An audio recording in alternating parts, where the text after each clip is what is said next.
des adultes qui te disent « j'aime pas l'eau ». J'aime pas respirer, quoi.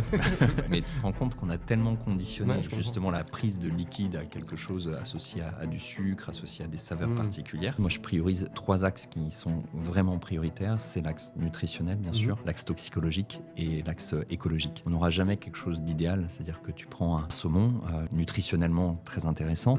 D'un point de vue toxicologique, malheureusement, avec les métaux lourds, les dioxines, les PCB, etc., c'est loin d'être la panacée. Et d'un point de vue écologique et éthique, c'est pareil. Tu vois, l'avocat, c'est très intéressant nutritionnellement. Par contre, l'impact en termes d'empreinte hydrique, au niveau de la main-d'œuvre, en termes de mobilisation des sols, etc., ça a des impacts qui sont importants. Donc, on se rend compte que promouvoir, pousser un aliment sous un angle nutritionnel, ça peut avoir des répercussions qui sont loin d'être négligeables. Ce qui devient délétère, c'est au-delà de l'alimentation, c'est vraiment le mode de vie. C'est-à-dire que pour moi, le diabète de type 2, c'est une maladie caricaturale de ce que j'appelle Homo modernus. Et salut à tous, bienvenue dans cette nouvelle vidéo YouTube, ce nouveau format où avec Anthony, on va vous donner toutes les clés pour bien manger et prendre soin de votre santé. On va le faire de 3 manières différentes. Comment l'expliquer à un enfant, comment l'expliquer à un adulte et comment l'expliquer à un expert. Et avec cette façon de procéder, vous allez comme ça avoir tous les éléments par ordre de priorité. Qu'est-ce que je dois faire si je débute? Qu'est-ce que je dois faire si j'ai déjà des connaissances? Et si je pense être un expert, quels sont les derniers conseils les plus pertinents pour continuer de mettre mon alimentation au service de ma santé? Vous allez voir, Anthony Berthoud va vous donner des conseils très pertinents, de plus en plus approfondis. Ne vous inquiétez pas, je serai là pour essayer de traduire ou de vulgariser un maximum. C'est la première fois que je fais ça sur ma chaîne, donc j'espère que ça vous plaira. Si c'est le cas, pensez à me le dire si vous voulez d'autres invités avec ce type de contenu. Et place à l'épisode, un tout nouvel exercice, un nouveau format avec toi, Anthony. Merci de te prêter au jeu. Merci et bienvenue sur ma chaîne, je suis très content de te recevoir. Et pareil, c'est réciproque. Merci beaucoup de m'inviter. Et puis on va passer un bon moment pour parler justement de la nutrition. Et puis ce format-là triple un petit peu, il me plaît beaucoup. Et on le disait juste avant de commencer, c'est vrai que j'ai l'habitude de parler autant de manière vulgarisée ou parfois de manière très technique pour des professionnels de santé, des scientifiques. Donc d'avoir là une triple approche et pas une double approche, c'est très chouette. Donc merci de la. Aujourd'hui, je t'invite donc à faire les deux. Ce que je te propose, c'est qu'on rentre directement dans le vif du sujet. Donc l'alimentation, la nutrition au service de la santé. On en a parlé un tout petit peu en off. Moi, si je devais l'expliquer à un enfant, c'est vrai que je m'étais dit, je lui parlerais des macronutriments.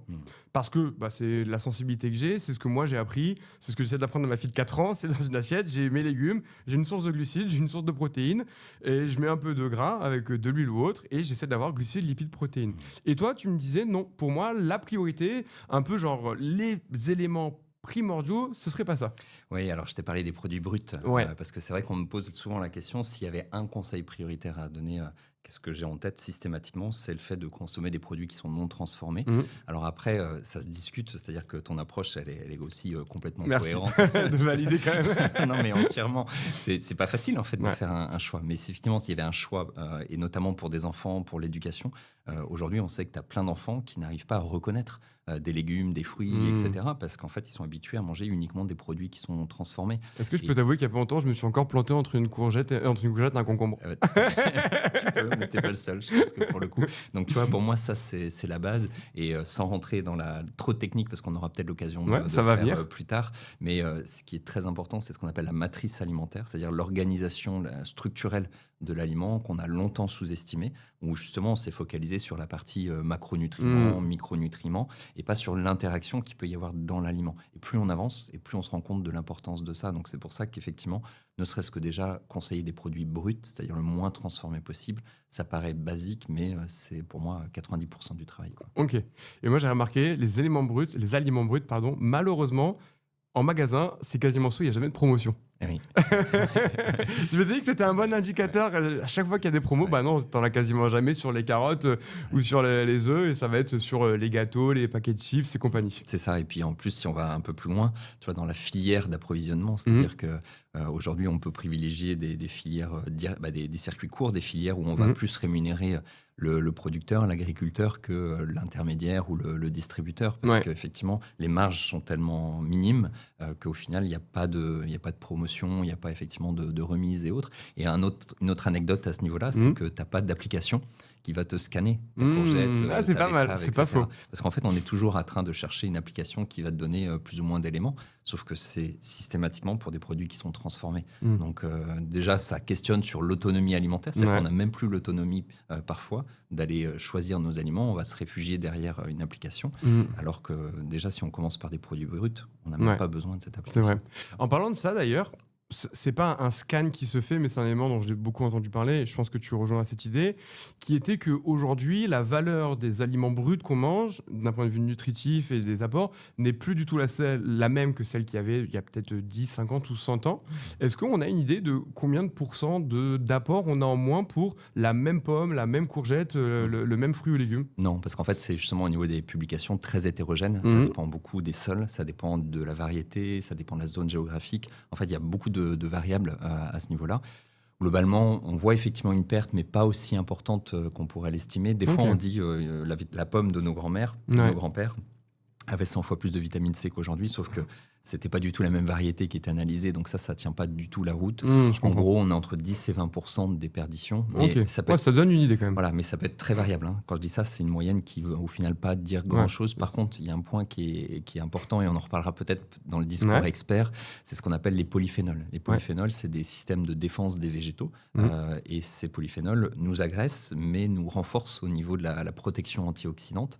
Et ce qu'on voit, c'est que des végétaux qui sont d'origine biologique ou qui sont dans ton potager, qui ont dû se débrouiller tout seuls, ont des teneurs en polyphénol beaucoup plus importantes que les fruits ou les légumes d'origine conventionnelle. Et ça, pour le coup, au niveau des méta-analyses, de la littérature, c'est très très clair, quoi. Donc, favoriser des produits bruts. Est-ce que si on mange brut, il y a quand même des aliments ou des éléments à éviter, à majorer?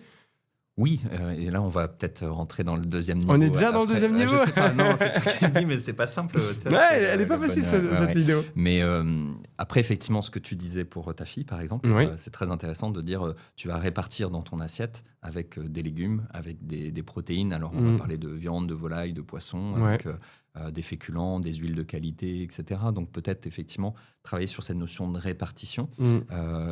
Une autre notion qui est pour moi aussi très importante, c'est la notion de mastication.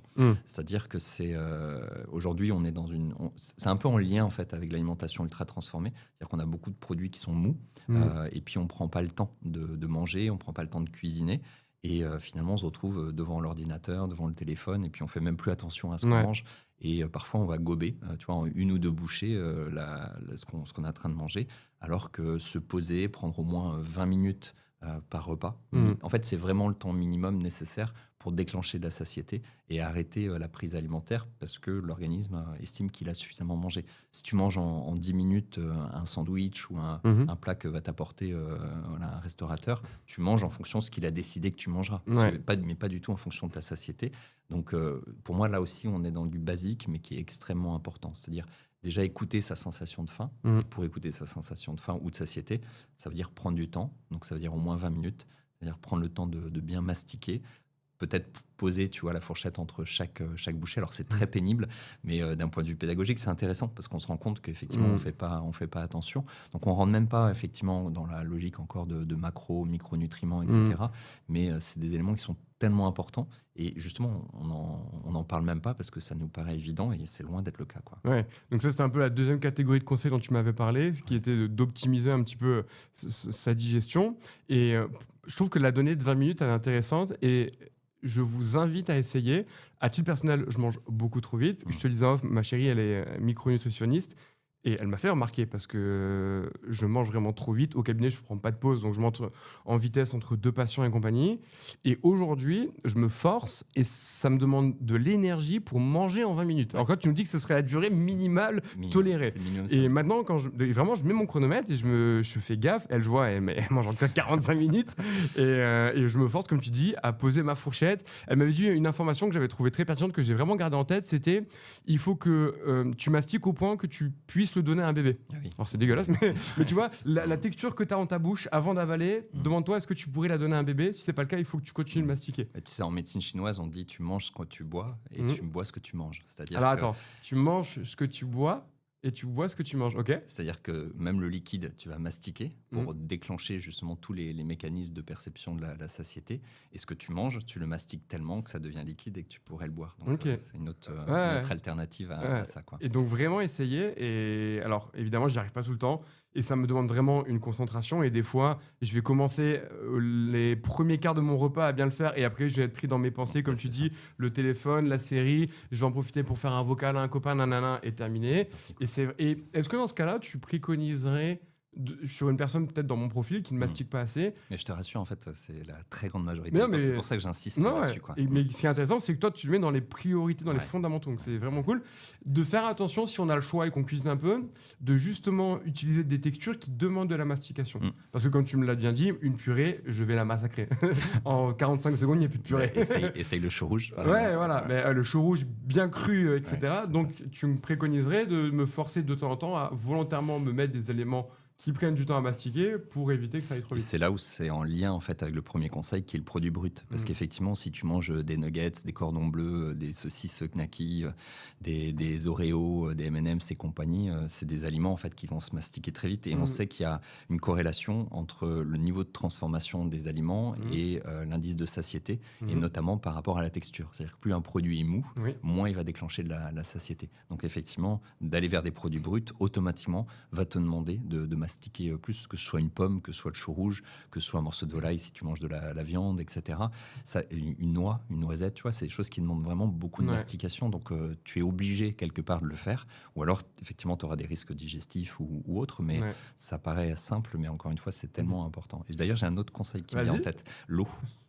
Est-ce que je te vois que tu as de l'eau à côté de toi? J'essaie de. Alors, après, on va en parler. L'eau, en ce moment, c'est ma prise de tête générale. Vas-y, je t'écoute. Je ne le savais pas, mais c'est exact. Tu sais, en notre corps, en fait, on parle déjà là de nutriments un petit peu, mais plus de 50% de notre composition, c'est de l'eau, ne serait-ce qu'en poids, encore beaucoup plus en termes de molécules.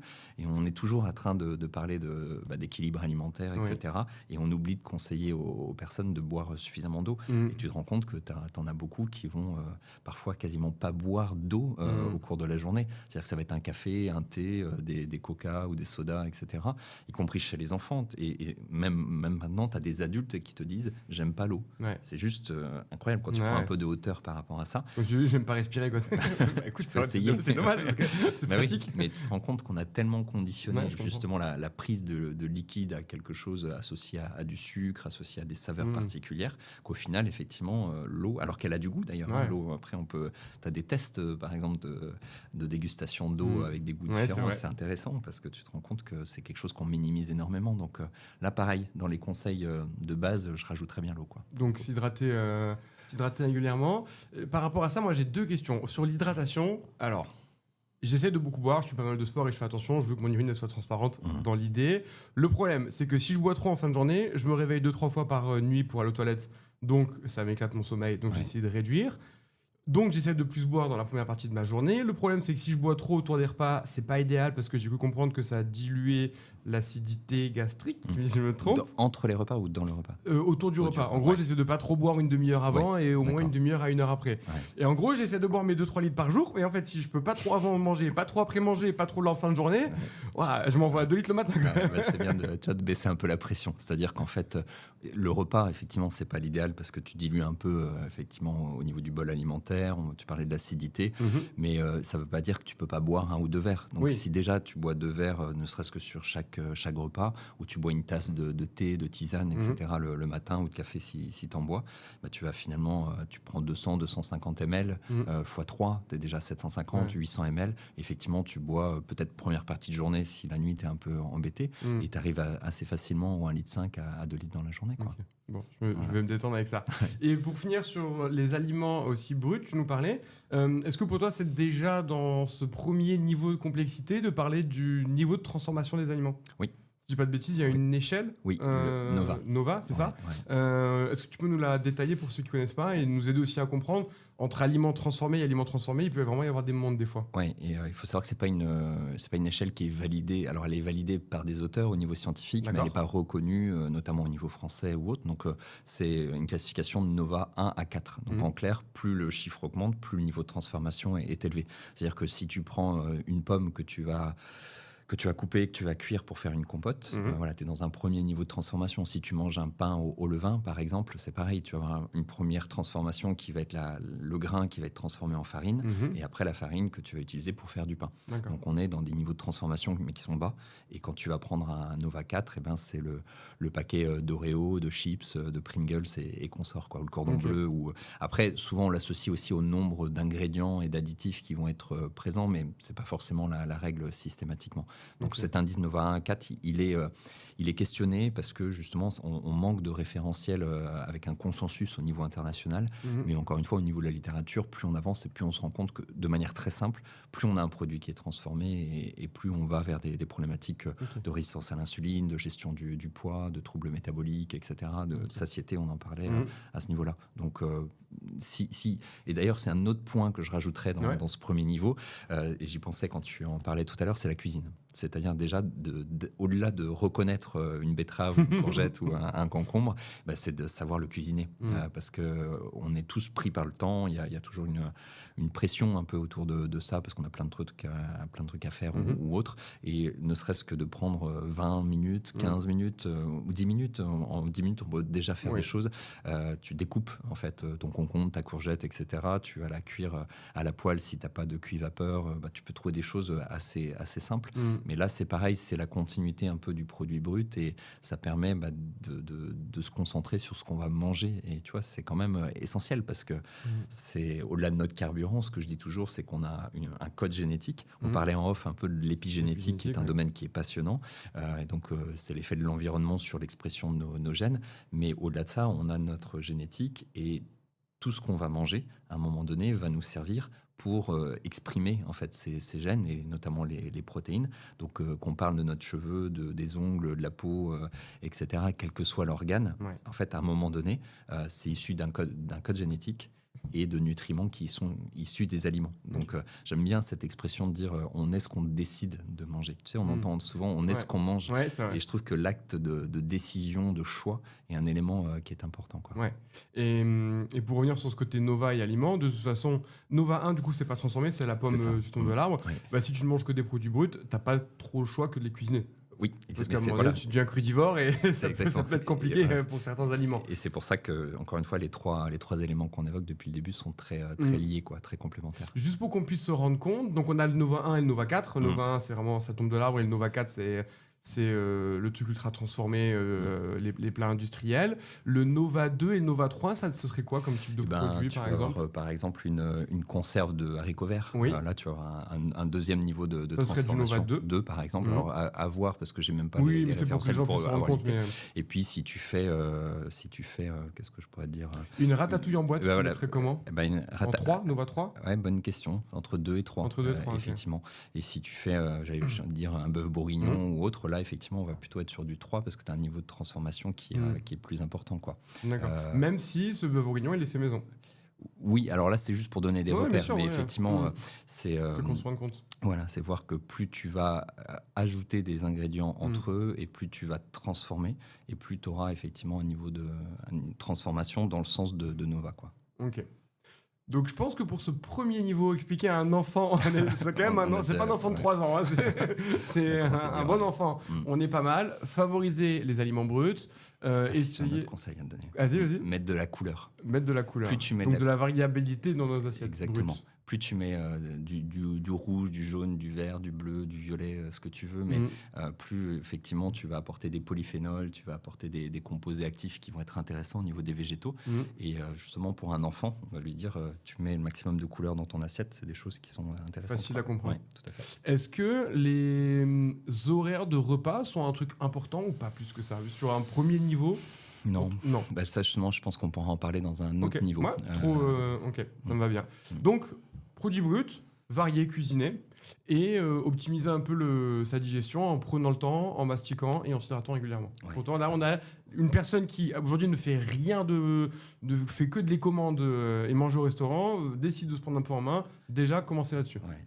T'es dur, parce que c'est difficile. C'est difficile. Forcément, j'ai envie de te parler un peu des macronutriments. Et je pense ça tombe bien, je pense qu'on va attaquer le niveau 2, qui serait du coup une personne qui met déjà un peu en place ses conseils, produit brut, mais sans trop savoir ce qu'elle met dans son assiette. De temps en temps, elle va faire une assiette que de patates, de temps en temps que de carottes, de temps en temps que de viande. Elle veut optimiser une fois encore sa nutrition et sa santé. Donc toi, tu partirais dans ce cas-là sur les macronutriments.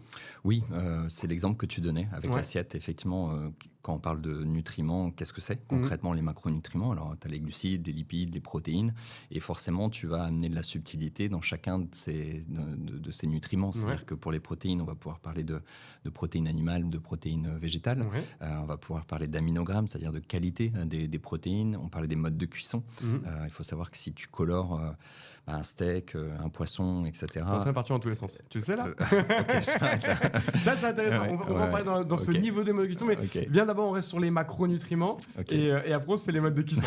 Ça te va? Ouais, c'est bon.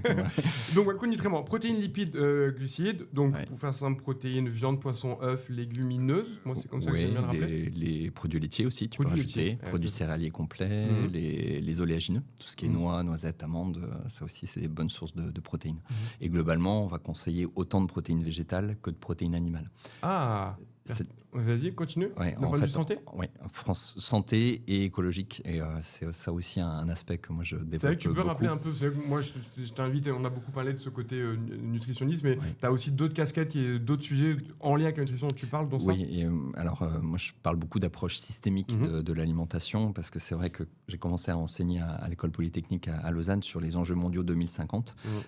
Et donc j'ai découvert un nouveau monde, c'est-à-dire qu'on a une approche thérapeutique, individuelle, en termes de santé, à travers nos conseils, et c'est très bien.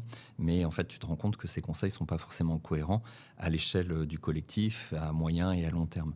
Et pour moi, ça a été un vrai virage à 180 degrés. Et on peut parler d'enjeux toxicologiques, écologiques, géopolitiques, sanitaires également, démographiques. Et en synthèse, un petit peu, aujourd'hui, moi, je priorise 3 axes qui sont vraiment prioritaires. C'est l'axe nutritionnel, bien sûr, l'axe toxicologique et l'axe écologique. C'est-à-dire d'intégrer ces facteurs-là dans toutes les recommandations, de façon à ce qu'on ait quelque chose de cohérent. On n'aura jamais quelque chose d'idéal. C'est-à-dire que tu prends un saumon, je donne souvent cet exemple, nutritionnellement très intéressant. D'un point de vue toxicologique, malheureusement, avec les métaux lourds, les dioxines, les PCB, etc., c'est loin d'être la panacée. Et d'un point de vue écologique et éthique, c'est pareil, c'est loin d'être l'idéal. Et je pourrais développer plein de choses. L'avocat, tu vois, l'avocat, c'est très intéressant nutritionnellement. Par contre, l'impact en termes d'empreinte hydrique, de travail, au niveau de la main-d'œuvre, en termes de mobilisation des sols, etc., ça a des impacts qui sont importants. Donc, on se rend compte que, en fait, promouvoir, pousser un aliment sous un angle nutritionnel, ça peut avoir des répercussions qui sont loin d'être négligeables. Donc, aujourd'hui, moi, je me concentre vraiment sur cette triple approche que je trouve très importante. C'est pour ça que je faisais non, mais t'as raison. J'ai fait pas mal de contenu avec Ben de Innot With Rest, bien sûr, qui a développé une sorte de Nutri-Score, mais qui prend en compte un peu aussi ces éléments-là. Exactement. Et pas juste quels sont les macros et les édulcorants, mais aussi l'impact environnemental, éthique et compagnie. Donc, exactement. Ouais. Et donc, par rapport à ce qu'on disait sur les protéines végétales, c'est vrai qu'on dit aujourd'hui de diminuer un peu la part de protéines animales. Alors après, ça a nuancé en fonction du mode d'élevage. Si tu prends du bœuf qui nourrit à l'herbe versus du bœuf qui a été nourri avec des tourteaux de soja, de maïs qui viennent d'outre-Atlantique, l'impact écologique ne sera pas du tout le même et l'impact nutritionnel non plus. Donc au final, c'est des viandes de qualité nutritionnelle très différentes. Donc je vais fermer un peu cette parenthèse, mais globalement, on a plutôt intérêt à diminuer un peu la part animale au profit de la part végétale. C'est-à-dire qu'en France, en moyenne, on mange 2 fois plus de protéines animales que de protéines végétales, là où on pourrait avoir du 1 pour 1, c'est-à-dire autant de protéines végétales que de protéines animales, voire du 0,8 si on est sur une approche plus écologique. Mais sous un angle... 0,8 dans le plus de végétal, un peu plus de végétal que d'animal. C'est ça, du 60-40 à peu près. Après, ne serait-ce que d'un point de vue de la santé, d'être sur autant de végétal qu'animal, c'est très bien. Et donc ça sous-entend, pour la plupart des personnes, de diminuer l'animal et d'augmenter le végétal. Parce qu'en fait, souvent, il y a un décalage des deux côtés. C'est plus complexe de savoir comment apporter ces protéines par l'alimentation végétale. Ça revient au premier point qui demande de cuisiner, d'avoir certains aliments plutôt bruts. Et ça demande aussi un peu plus de temps, d'énergie, de charge mentale, de se dire, OK, Là, je vais pas juste me faire cuire un steak ou des œufs, mais je vais me prendre le temps de faire mes légumineuses et compagnie. Ouais, après, si tu manges une poignée d'oléagineux au petit déjeuner, que tu en manges quelques-unes au moment d'une collation dans l'après-midi, effectivement, tes légumineuses, alors ça demande un petit peu de préparation, mais tu peux en faire aussi pour plusieurs repas. C'est-à-dire que tu vas le faire une fois. Et Tu puis parles au roi du bot cooking, tu sais. voilà, parfait. Non, mais tu vois, c'est l'exemple bien sûr. caractéristique de quelque chose qui, au final, te prend pas beaucoup de temps. Parce qu'effectivement, si tu es, je vais pas dire puriste, mais si tu fais attention, tu vas faire attention au trempage, parce qu'on a des facteurs antinutritionnels, il y a pas mal d'éléments, je vais pas rentrer dans trop de détails. Niveau 3. Voilà, niveau 3. Mais tu les fais tremper la veille, donc ça te prend pas beaucoup de temps. Et tu commences à l'eau froide. Si tu prends des lentilles, par exemple, et pendant ce temps-là, tu vas faire autre chose, tu prépares le reste du repas, etc.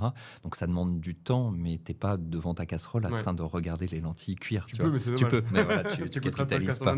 Donc en fait, tu as tout à fait moyen de manger des aliments qui paraissent compliqués de prime abord, et puis qui en fait s'intègrent complètement. Comme le fait de manger des œufs, par exemple, au petit déjeuner. Souvent, une des premières remarques, c'est de se dire, j'ai pas le temps, en fait. Sauf que le temps que tu prépares ton café ou ton thé, que tu mettes la table, tu fasses bouillir ton eau, etc. Tu commences par l'œuf, si tu fais un œuf coq ou mollet, en 4-5 minutes, c'est fait. Et puis, J'ai un pote, quand il achète sa barquette d'œufs, il la fait cuire en entier. Toute la barquette, il l'a fait cuire au bain-marie. Ok. Non, pas au bain-marie, en mode œuf mollet. Coq ou mollet, oui. Et en fait, il laisse ses œufs pour la semaine. Ok, ouais. Alors après, là, une petite nuance sur ça, c'est qu'en termes de digestibilité, quand le jaune est dur, tu as des personnes qui sont sensibles, et notamment le matin, ça peut être un peu plus lourd à digérer. Okay. Et puis tu perds un peu en qualité de protéines. C'est vrai que quand le jaune est encore... C'est cuit le jaune. Le jaune mais mollet, il est encore un peu liquide, le jaune, non? Oui, mollet, oui, pardon, j'avais en tête dur, excuse-moi. Mais effectivement, en gros, plus le jaune va être liquide, plus tu préserves... C'est ça la complexité de l'œuf, c'est qu'il faut que le blanc ça cuit, mais que le jaune ne le soit pas. Exactement, c'est ça. En fait, on peut plus faire des zones jaunes et des zones blancs. Mais dans le blanc, en fait, tu as un composé qui s'appelle l'avidine qui va inhiber la vitamine B8, en fait, quand elle est pas, quand le blanc n'est pas cuit, en fait, quand il est encore translucide. Et à l'inverse, au niveau du jaune, c'est ce que je disais, ça dénature quand tu le cuis. Et si tu achètes des œufs de la filière bleu blanc cœur ou qui ont des oméga 3 en plus grande quantité, c'est des graisses qui sont très sensibles à l'oxydation. Donc en fait, moins tu les fais monter en température et mieux c'est, quoi, globalement. Mais donc, on peut dire que ça commence à demander un peu plus d'organisation. En même temps, quand on est dans ce deuxième niveau de vouloir améliorer, ça demande toujours un peu plus de temps, d'organisation, de réflexion, même de connaissances, d'écouter ce podcast, etc. Mais ça reste encore assez accessible. Oui. Donc pour les protéines, on est pas mal. Les quantités, je les rappelle très rapidement, mais on va être à peu près, tu me dis si je me trompe, mais à 1 gramme de poids du corps pour une personne sédentaire. On peut monter entre 1,5 et 2,5 chez les sportifs selon les études et selon ce qu'on peut voir. Et on préconise quand même chez les personnes âgées de penser à réaugmenter leur quantité de protéines contre la sarcopénie. C'est un peu les grandes idées. C'est ça. Effectivement, 1 gramme, 1 gramme 2, 1 gramme 6, 2 grammes, on va dire, pour faire un peu plus restreint sur la tranche. Et puis effectivement, pour les personnes âgées... Être vigilant sur ça, ouais. Tout à fait. Les glucides. Ouais, j'aurais juste rajouté, tu vois, et pour moi c'est toujours dans le niveau 2, c'est la notion de chronobiologie. Ça, je pense qu'on peut en parler dès ce niveau-là. Je t'écoute. Alors concrètement, c'est la façon dont tu vas manger au cours des 24 heures. Et il ne faut pas oublier qu'on est des mammifères diurnes, c'est-à-dire qu'on est fait pour bouger le jour et pour dormir la nuit.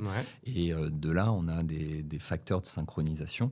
Le facteur le plus important, c'est la lumière. Donc, au niveau de l'hypothalamus, on a ce qu'on appelle le noyau suprachiasmatique. Une partie du cerveau. Voilà, qui va recevoir en fait les longueurs d'onde bleues. Donc, on va voir quand on a une forte luminosité. Et ça sont captés par nos yeux. Exactement. Au niveau de la rétine, on a des capteurs qu'on appelle la mélanopsine. Et ça, c'est le facteur de régulation qui est le plus important.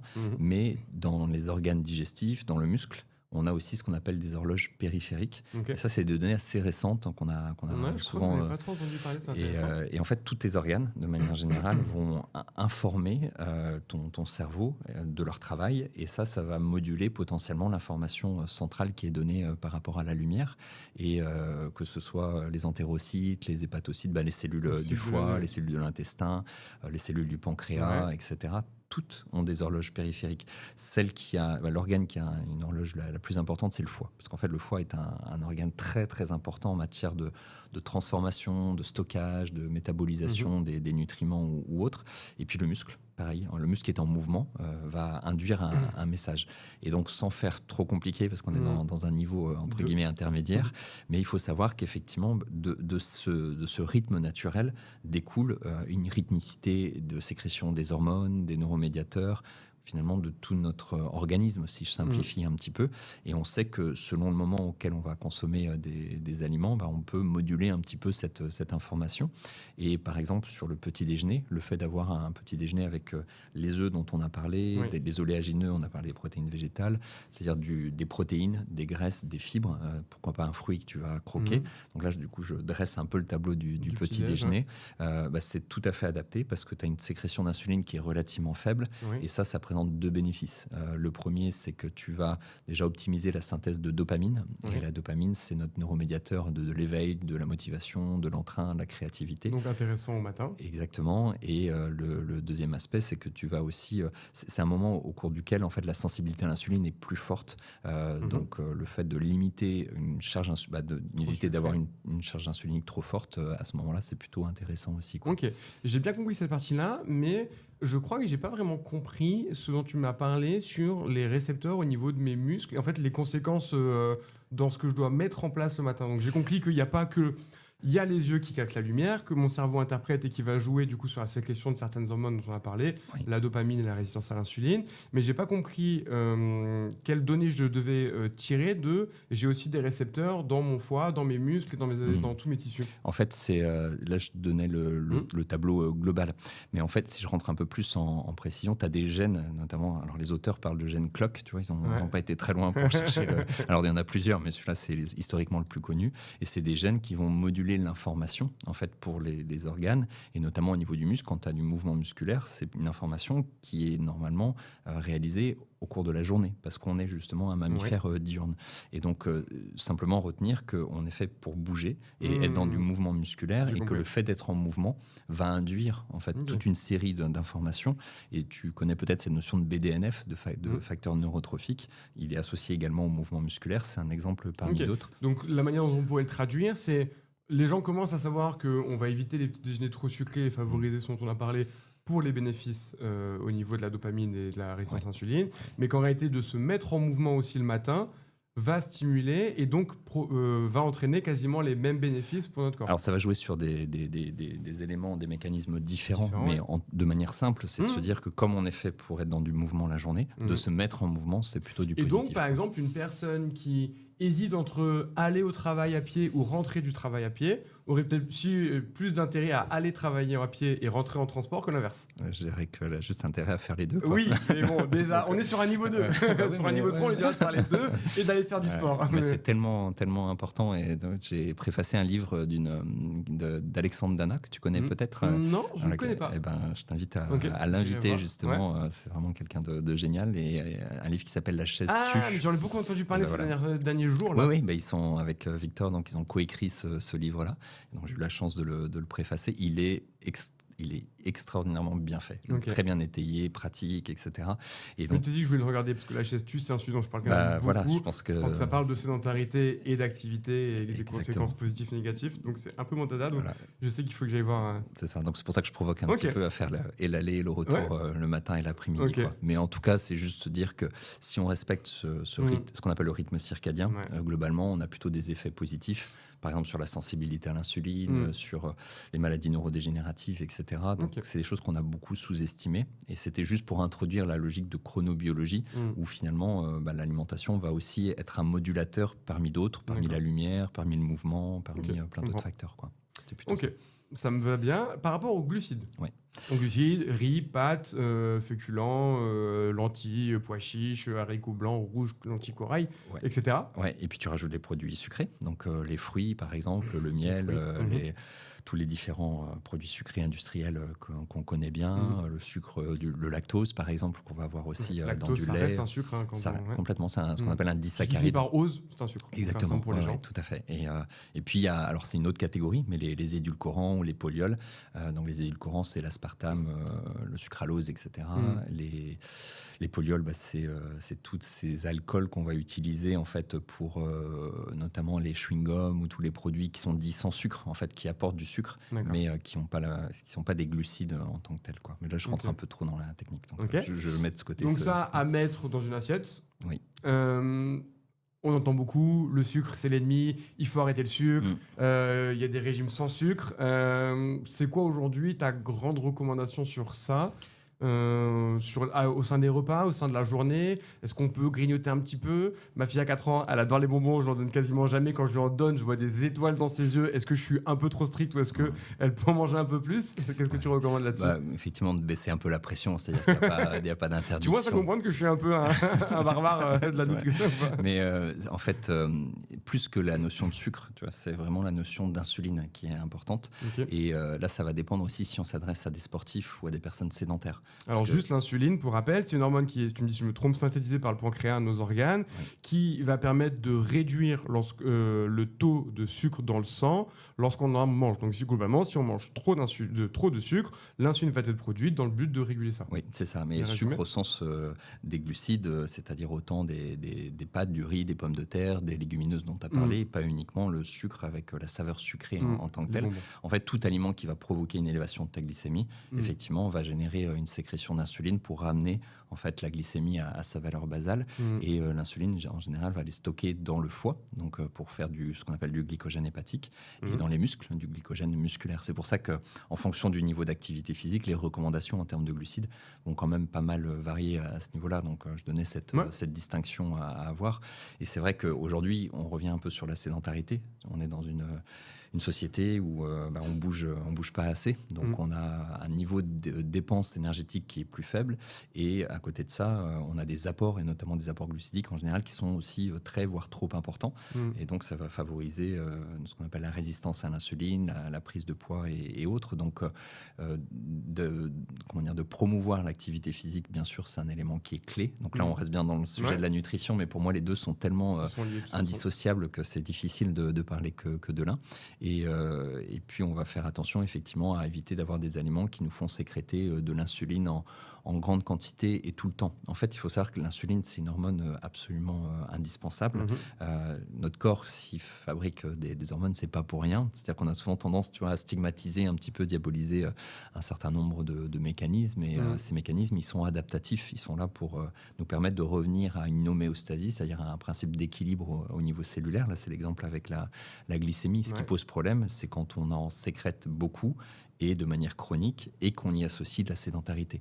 Et là, effectivement, on va favoriser les complications que j'ai indiquées à ce niveau-là. Le diabète de type 2, c'est des choses qu'on connaît bien aussi, mais on est dans la phase un peu extrême, après plusieurs années, plusieurs décennies, où justement on va avoir une perturbation de ce métabolisme. Donc de manière simple, c'est de se dire, je privilégie des aliments avec une faible charge insulinique, c'est-à-dire les légumineuses, dont on a parlé tout à l'heure.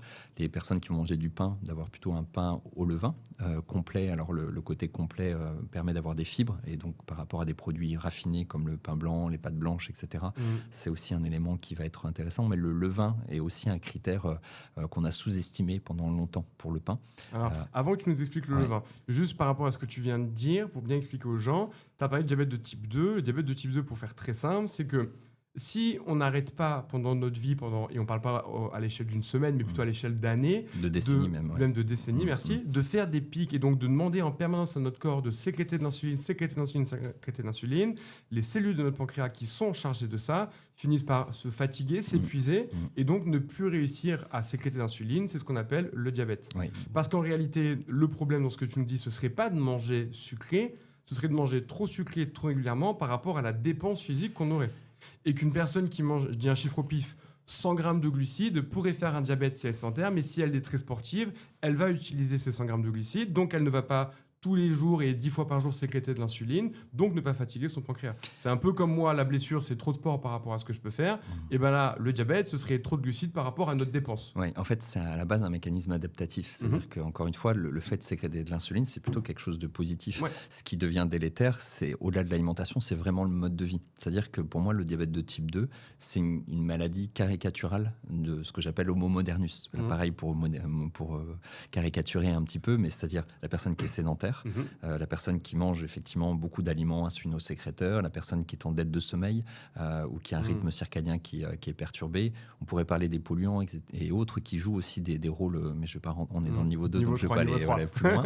Mais en fait, c'est comprendre que c'est un aspect multifactoriel. Donc, c'est pas que le fait de manger un peu de sucre ou autre, c'est-à-dire que tu manges ou ta fille mange des bonbons de temps en temps, c'est pas un souci du tout. C'est déjà En face, qu'est-ce que tu mets en termes de mouvement musculaire, parce qu'il y a forcément une notion d'entrée et de dépense, et quel est le mode de vie global, et si effectivement ça se prolonge et en grande quantité, là, à un moment donné, le diabète est la situation extrême, mais avant, tu as toute cette phase un petit peu de résistance à l'insuline. C'est-à-dire, tu parlais des cellules du pancréas, en fait, les cellules tentent de s'adapter à cette présence d'insuline qui est devenue un peu trop importante par rapport aux besoins, et donc elles créent de la résistance à l'insuline. Et sans rentrer dans trop de détails, on a moi ce que j'appelle les hubs biologiques, c'est-à-dire nos centrales nucléaires, les mitochondries, exactement. Et les mitochondries, si tu as déjà beaucoup d'énergie, notamment par les glucides, et que tu dépenses pas assez de cette énergie, c'est-à-dire que tu fabriques de l'ATP, mais l'ATP n'est pas dégradé. L'ATP, c'est la cellule qui fournit de l'énergie. Enfin, l'élément qui fournit l'élément l'énergie unitaire, voilà. Et donc, si tu continues à apporter du glucose, en fait, la mitochondrie, elle dit stop, j'en ai déjà beaucoup trop, et elle va produire ce qu'on appelle du stress oxydatif, qui est plutôt un élément délétère, qui va être le point d'initiation, justement, de la résistance à l'insuline, voire des problématiques métaboliques au bout, encore une fois, de quelques décennies. Donc, c'est juste, elle va chercher entre guillemets, à fermer un petit peu les vannes, parce qu'il faut déjà qu'elle utilise ce qu'elle a à disposition. Et ça, c'est le processus de la résistance à l'insuline. Et juste après, tu as parlé d'un autre élément, je pense qu'on pourrait le redéfinir et l'expliquer un peu mieux pour les gens, de l'indice glycémique. Parce qu'en réalité, pour 100 grammes de glucides, selon la source de glucides, l'évolution de notre glycémie ne sera pas la même et la réaction de notre corps non plus, c'est ça? Oui, alors j'ai parlé de charge insulinique. Alors il y a deux choses, il y a indice et charge glycémique, c'est ça? Et insulinique. Ouh là là, donc il y a 3 éléments? Oui. Allez, on est parti. C'est pour ça que... Donc en gros, l'index glycémique, ça a été introduit par Jenkins en 81, où en fait, en gros, tu calcules une aire sous la courbe de glycémie après 50 grammes de glucides issus d'un aliment, et tu le compares à l'aire sous la courbe de glycémie après 50 grammes de glucose. Après, les unités peuvent changer, mais peu importe. Et donc, en clair, plus l'index glycémique est élevé, plus tu perturbes ta glycémie, plus l'index glycémique est bas, plus tu la stabilises. Et donc, on a beaucoup donné ce conseil de privilégier des aliments à index glycémique bas ou modéré. Et quand on parle des glucides, c'est effectivement les légumineuses, les produits céréaliers complets, etc. C'est pour ça qu'on nous disait de manger des pâtes avant le sport. À mon époque, en 90. Oui, mais alors là, c'est plus aussi de faire du glycogène pour que tu puisses l'avoir à disposition pendant ton mouvement musculaire. Donc, je mettrais ça un peu de côté, c'est un autre aspect. Et puis, on s'est rendu compte que c'est une référence qui est valable pour 50 grammes de glucides issus de l'aliment et non pas 50 grammes de l'aliment. Donc, en fait, quand tu manges un morceau de sucre, c'est 100% de glucides, 5-10 grammes de sucre, et donc effectivement 50 grammes de sucre, de sucre de glucides issus de cet aliment, c'est 50 grammes de l'aliment. Par contre, si tu prends du pain, par exemple, le pain, ça va être 50-55% à peu près de glucides. Donc pour avoir 50 grammes de glucides, il va te falloir à peu près 100 grammes de pain. Donc en fait, rapporté à la portion, les effets peuvent être très différents. Donc la charge glycémique, elle va permettre de pondérer l'index glycémique avec la portion usuelle qu'on va manger, que ce soit, on parle des légumineuses, on va dire à peu près 150 grammes pois cuits par exemple, et ça va nous donner une charge glycémique. Donc dans le concept théorique, l'index glycémique est intéressant dans la pédagogie, mais dans la mise en pratique, moi je conseille beaucoup plus de se référer à la charge glycémique qu'à l'index glycémique. Ça, c'est les deux notions, index et charge glycémique. Et après, tu as la notion d'index et de charge insulinique. C'est-à-dire que tu as des glucides qui vont perturber la glycémie, ce qui va être associé à des variations d'insuline. D'accord. Mais tu as des aliments qui contiennent pas ou peu de glucides, donc qui ont une charge glycémique qui va être faible, mais qui indirectement vont moduler le métabolisme insulinique. Tu as un exemple d'aliment comme ça? Les produits laitiers, par exemple, et notamment la fameuse whey ou le lactosérum qu'on connaît bien en musculation, dans le sport, etc. Les protéines en poudre issues du lait. Oui, et en fait, il faut savoir que ces protéines, ce sont des protéines qui sont faites à la base pour des organismes en croissance, que ce soit l'homme ou que ce soit les animaux. Et en fait, ces protéines-là vont avoir un effet qu'on appelle insulinotrope. Alors, je sais, pour du niveau 2, ça sera peut-être un peu compliqué, mais c'est important. Il a craqué. C'est important. C'est-à-dire que tu as des hormones digestives qu'on appelle GLP, GIP, ce qu'on appelle les incrétines, qui sont des hormones qui vont potentialiser l'effet de l'insuline. Donc, en clair, le fait de manger un produit laitier, s'il n'y a pas de sucre, ne va pas générer une forte sécrétion d'insuline. Par contre, va moduler ma glycémie. Le métabolisme de l'insuline et donc potentiellement la glycémie derrière. Et donc ça, c'est des choses qu'on a là aussi longtemps sous-estimées et qui sont intéressantes pour des personnes qui ont l'habitude de consommer par exemple beaucoup de produits laitiers ou autres. En gros, la plupart des protéines vont avoir un effet sur le métabolisme, sur l'insuline en fait. Sur l'insuline. Voilà, la nuance est importante et c'est pour ça qu'on parle de charge insulinique pour intégrer en fait des aliments qui contiennent pas ou peu de glucides, mais qui vont jouer en fait sur la régulation du métabolisme. Et classiquement les produits laitiers, quoi. Donc si on résume sur la partie glucides pour donner des conseils concrets aux gens, ce serait peut-être d'adapter leur consommation à leur activité physique. Oui. Déjà, globalement, oui. Te dire que quand tu vas avoir une séance, ce que tu disais avec les pâtes, effectivement, d'assurer un stock de glycogène qui soit suffisant, mais encore une fois, vu notre mode de vie et la tendance qu'on a à manger beaucoup de glucides à longueur de journée, en général, notre stock de glycogène, il est plutôt, je ne vais pas dire plein, mais en tout cas, il est quand même bien rempli. Par contre, après l'effort, là, on a effectivement intérêt à resynthétiser du glycogène, donc à apporter des glucides. Donc, on parlait de pâtes, de riz, de pommes de terre, de légumineuses, du pain de qualité, etc. En post-effort, ça va être intéressant parce que ça va éviter de basculer dans des situations avec des déplétions de glycogène qui vont entraîner de la fatigue, une faim accrue, etc. Donc, effectivement, veiller à avoir une bonne portion de féculents en post-effort. Donc, si tu t'entraînes à jeun le matin, ça veut dire que tu vas rajouter du pain, des céréales. Alors, pareil, pas céréales au sens des cornflakes, des Special K et compagnie, mais flocons d'avoine, par exemple. Là, tu as juste une compression mécanique du flocon. Donc, tu n'as pas le même niveau de transformation, justement, qu'un... Sur le Nova 1. Exactement, c'est ça. Et par rapport au pain, tu nous parlais du levain tout à l'heure, avant qu'on reparte en arrière. En fait, le levain, on sait qu'aujourd'hui, qu'il y a beaucoup de bénéfices à plein de niveaux, mais notamment par rapport à cette logique de glycémie et plus de métabolisme de l'insuline d'ailleurs. Il faut savoir que donc on a nos fameuses bactéries dans le microbiote intestinal. Donc on a à peu près 38 000 à 40 000 milliards de bactéries. Donc on a plus de bactéries dans l'intestin qu'on a de cellules dans l'organisme. Et ces bactéries, elles interagissent bien évidemment avec notre métabolisme. Et on sait aujourd'hui que le levain, donc c'est quelque chose de vivant par la fermentation lactique. On va justement interagir avec certaines bactéries du microbiote. Et le microbiote est un élément de régulation de la sensibilité à l'insuline qui est important. Donc en clair, quand tu vas avoir des aliments qui vont, si je caricature, qui vont prendre soin de ton microbiote, tu vas avoir tendance à préserver une meilleure sensibilité à l'insuline. C'est un facteur parmi d'autres, il n'y a pas que ça. Le levain, c'est c'est ce qui permet au pain de gonfler, de fermenter. C'est ça, la fermentation. C'est des petites bactéries du coup. Est-ce que la levure, c'est la même chose? Non, justement. En fait, est-ce que tu peux expliquer Vas-y, est-ce que tu peux... C'est Saccharomyces, donc en fait, tu n'es pas du tout sur le même principe et on utilise la levure quand on veut une fermentation qui est rapide, là où le levain, ça va être une fermentation qui est beaucoup plus lente, un pain qui va donner une saveur acide et un pain du coup qui va se conserver aussi beaucoup mieux au cours du temps. Et justement, quand tu as du levain, tu vas dégrader des facteurs antinutritionnels comme les phytates, les oxalates, etc. Tu vas... améliorer la digestibilité également. Dans le gluten, tu as aussi une interaction avec le levain qui est plutôt intéressant. Et donc, tu as cette interaction avec les bactéries du microbiote et sur la réponse glycémique potentiellement. Alors, c'est un élément modéré, mais en tout cas qui est intéressant quand on va parler de choix concrets de pain plutôt que d'aller vers un pain à la levure à fermentation rapide, d'aller vers un vrai pain au levain. Voilà. On est bon pour les glucides, je pense. Oui, on est pas mal. Oui, c'est vraiment insister sur ces notions de légumineuses, d'aliments qu'on a un peu mis de côté. On en parlait pour les protéines, mais pour les glucides, après, il y a la question de la tolérance digestive, où là, effectivement, il y a des sensibilités qui sont variables.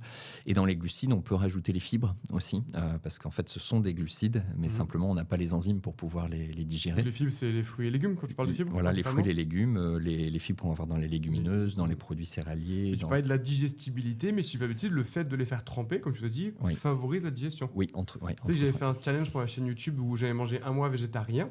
Parce que c'est un truc que j'avais envie d'expliquer, de tester, et de voir avec moi qui respecte mon taux de protéines et compagnie. Et je m'étais tué aux légumineuses les 10 premiers jours. Et ça a été un peu compliqué niveau digestif. Et Charles, justement, m'avait dit fais-les tremper, ça se passera mieux. Et en effet, c'était quand même mieux par la suite. Oui. Et puis la fermentation, pour notamment les produits céréaliers, c'est un élément qui est très intéressant. Pour les lipides, oui. Qu'est-ce qu'on pourrait recommander? À titre personnel, j'ai pendant longtemps un peu réduit fortement les lipides dans le but de garder un nombre de calories journalier assez bas et rester un peu sec. Sans vous en reparler parce qu'il y aura une vidéo dédiée à ça, mais comme je te disais, j'ai fait une analyse micronutritionniste et globalement c'était la cata. Mon analyse sur mes acides gras était catastrophique, et pour la faire très simple, je compensais avec temps en temps de la pâtisserie en boulangerie parce que ça me faisait plaisir et ça me montait mes calories. Donc en gros, je me dis, bon, bah, j'ai quand même un peu de gras, mais clairement pas du bon gras, de bonne qualité. Donc un peu, on peut redéfinir ensemble de quoi on a réellement besoin et ce serait quoi un bon et un mauvais gras. Alors en fait, plus que de gras, on va parler d'acides gras, parce qu'effectivement, c'est les composés alors ce qu'on appelle les triglycérides, c'est-à-dire que quand tu as de l'huile, du beurre, etc., ou nous, les unités de stockage qu'on a dans le corps, c'est des triglycérides, c'est-à-dire une molécule de glycérol avec trois acides gras. Et donc en fonction de la nature de ces acides gras, on va avoir des fonctions qui vont être très différentes. Et c'est vrai qu'on a des acides gras qu'on ne sait pas fabriquer, d'où le terme d'acides gras essentiels. Et là, on va parler des oméga 3, des oméga 6, des oméga 9. Donc, les oméga 9, par exemple, c'est des acides gras monoinsaturés. C'est-à-dire qu'il y a, alors là, on rentre un peu dans le détail, mais pour comprendre, on a une double, on a ce qu'on appelle une double liaison au niveau des éléments carbone de la molécule. Et juste retenir que ça va donner de la souplesse à cette molécule. À l'inverse, quand on a des acides gras qui sont dits saturés, c'est des graisses qui vont être en général solides à température ambiante, c'est-à-dire du beurre, de la graisse de coco, par exemple, du suif, du saindoux, etc. Parce que justement, il y a beaucoup d'acides gras saturés. Et donc, les oméga 9, on va les retrouver par exemple dans l'huile d'olive, dans les noisettes, dans l'avocat, etc. Et je te rappelle que dans le niveau 3, on avait dit qu'on parlerait des micronutriments. Pardon. Et oui, mais bon, on en reparlera après. Donc, juste retenir qu'effectivement, pour peut-être rebondir sur ce que tu disais, on a souvent tendance à faire le raccourci que les graisses qu'on a dans l'assiette, c'est les graisses qu'on a au niveau corporel. Et il faut savoir que si tu consommes trop de glucides par rapport à tes besoins, donc parce que tu ne dépenses pas assez ou tout ce qu'on a vu tout à l'heure, en fait ton corps il va synthétiser des triglycérides justement, plus précisément c'est ton foie qui va le faire et il va aller transporter ces triglycérides vers les organes de stockage, donc le tissu adipeux. Donc en fait il ne faut pas confondre les graisses alimentaires et les graisses corporelles. Ça c'est intéressant. Pour les gens, je pense.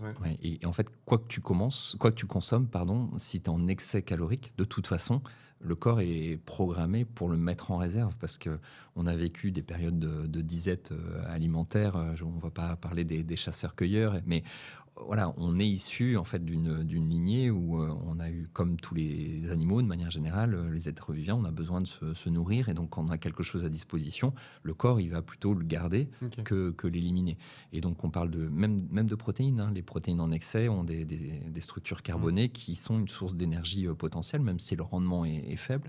Les lipides, les glucides, tout ça en excès de toute façon par rapport à nos besoins va nous amener à le stocker. Donc se sortir de la tête que c'est simplement les lipides qui vont être responsables de la prise de poids. Oui, donc d'un point de vue des macros, en fait, ce qui fait qu'on va stocker ou pas du gras, c'est juste la quantité d'énergie que je consomme par rapport à ce que je dépense, pour la faire très simple. Oui, après la notion de l'insuline dont on a parlé, c'est un petit perturbateur dans le système qui fait que même si, plus ou moins stocker. Voilà, c'est ça. Et puis surtout dans la localisation du stockage. C'est-à-dire que quand on a une obésité abdominale ou viscérale, c'est notamment lié à la résistance à l'insuline. Donc on a des personnes qui n'ont pas forcément un surpoids, important, mais qui vont avoir une répartition de la masse grasse qui est plutôt synonyme de risque cardiovasculaire, de risque métabolique, etc. Donc voilà, il y a cette nuance à importer.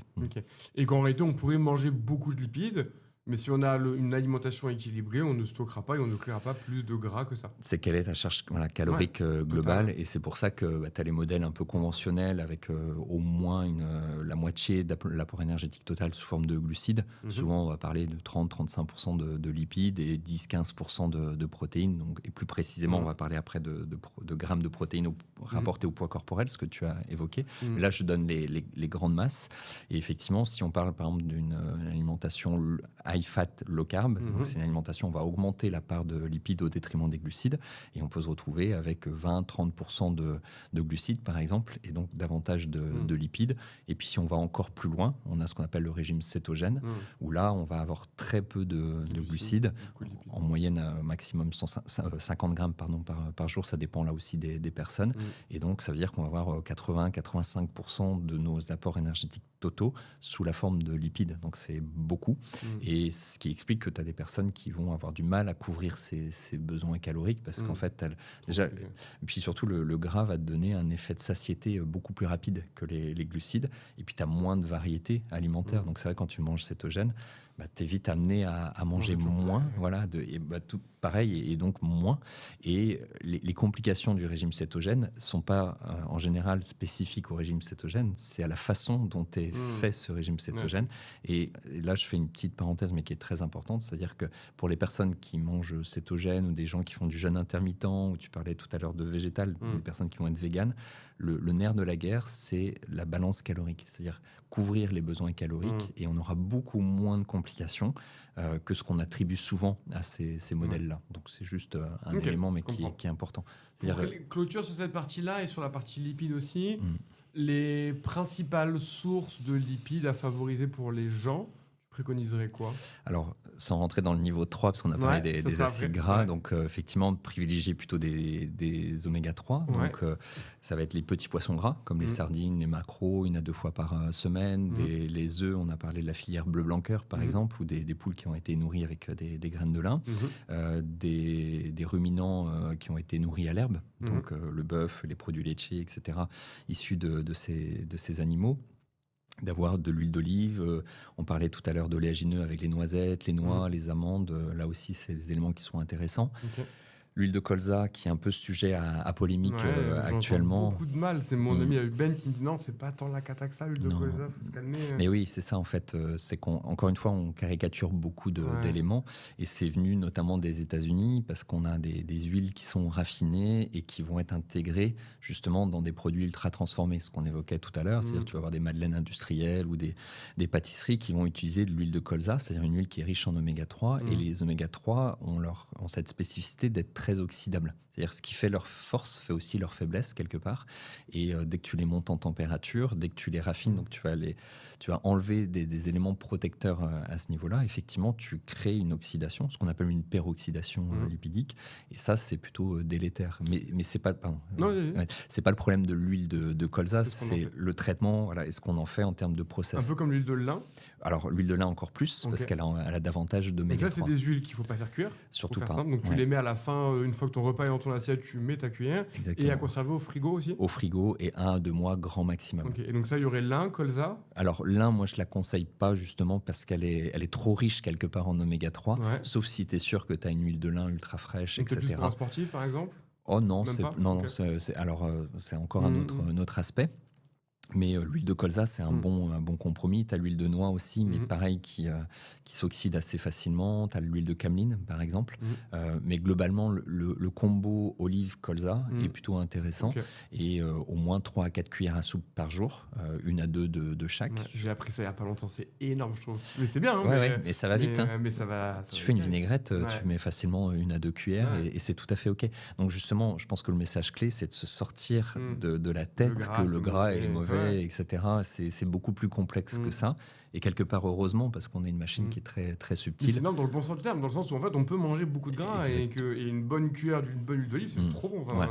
Mais on peut y aller, quoi. Avec la nuance que tu vas surveiller ta charge calorique globale. Donc effectivement, tu as des modèles, et puis là, on pourrait rentrer dans la génétique, c'est-à-dire qu'on sait qu'en fonction de nos profils génétiques, on va avoir une prédisposition à être plutôt orienté vers un métabolisme riche en lipides ou riche en glucides. Je vais pas, là, ça serait clairement du niveau 3, voire du niveau 4. Voilà. C'est ça, exactement. Mais en tout cas, en gros, c'est de se dire qu'il y a 2 vases communicants, les lipides et les glucides. Et ce qu'il faut, c'est de donner une cohérence globale entre les deux, de s'assurer au niveau des glucides qu'on ait une réponse insulinique qui soit limitée, donc tout ce qu'on a vu tout à l'heure, et au niveau des graisses, qu'on ait effectivement des acides gras de qualité dont on prend soin. Donc tu l'as dit avec l'huile au frigo.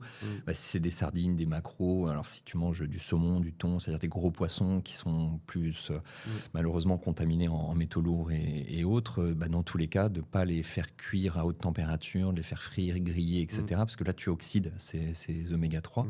Et globalement, On parlait des modes de cuisson rapidement. En fait, une cuisson à la vapeur douce va être très intéressante parce qu'elle limite la coloration des aliments et l'oxydation des lipides qu'on aurait si tu fais une friture ou quelque chose que tu montes à plus de 200 degrés de manière... Justement, on le met dans le niveau 2 ou le niveau 3, les modes de cuisson 2. Niveau 2. Alors Ouais, pour ouais. clôturer ce niveau 2, Ouais. on peut refaire un petit topo sur les modes de cuisson. J'avais l'impression, moi je suis toujours un peu bataillé entre, j'ai l'impression que la vapeur c'est pas mal, que le cru c'est bien, mais des fois j'entends dire que le cru c'est inflammatoire et que du coup il faut faire gaffe. En tout cas, j'ai l'impression qu'il faut absolument pas faire frire ou plus c'est caramélisé, moins c'est bon. C'est ça, c'est un peu... En gros, tu te dis que plus tu colores l'aliment, plus effectivement tu dénatures les protéines et tu crées du stress oxydatif. Après, c'est comme l'histoire de manger des bonbons de temps en temps. Bien C'est-à-dire sûr. qu'il ne s'agit pas de tout diaboliser. Mais on est en fin de niveau 2, alors tu peux te permettre. Mais en fait, c'est ce que les cuisiniers connaissent bien, c'est-à-dire ce qu'on appelle les réactions de Maillard. Voilà, c'est ça. Donc, c'est ce qui donne du goût. C'est trop bon, ça. Bah oui, c'est la croûte du pain, c'est le gâteau biscuité, c'est la viande grillée, etc. Donc, ça fait partie de notre gastronomie et autres. Donc, après, si on est puriste et qu'on veut préserver la qualité des aliments, c'est vrai que la cuisson à la vapeur douce, elle est intéressante parce qu'elle permet non seulement de limiter les corps de Maillard, en fait, elle l'empêche pas. Si, il y en a. Ah ouais. En fait, même à 4 degrés, ça commence. 4 degrés. Ouais, mais c'est une cinétique temps-température. Donc, à 4 degrés, il te faudrait très très longtemps pour en avoir une quantité significative. Et plus tu montes en température, plus ça va vite. Et c'est ce qu'on utilise en cuisine de manière générale. Et puis, la cuisson à la vapeur douce te permet de ne pas dégrader trop certaines vitamines, notamment thermosensibles, que tu vas avoir avec de la cocotte minute, c'est-à-dire avec une vapeur dure, où là, tu vas monter au-delà de 100 degrés. C'est ce qui fait que ça monte en pression, justement. Et donc, nutritionnellement, c'est un élément qui est intéressant, quoi.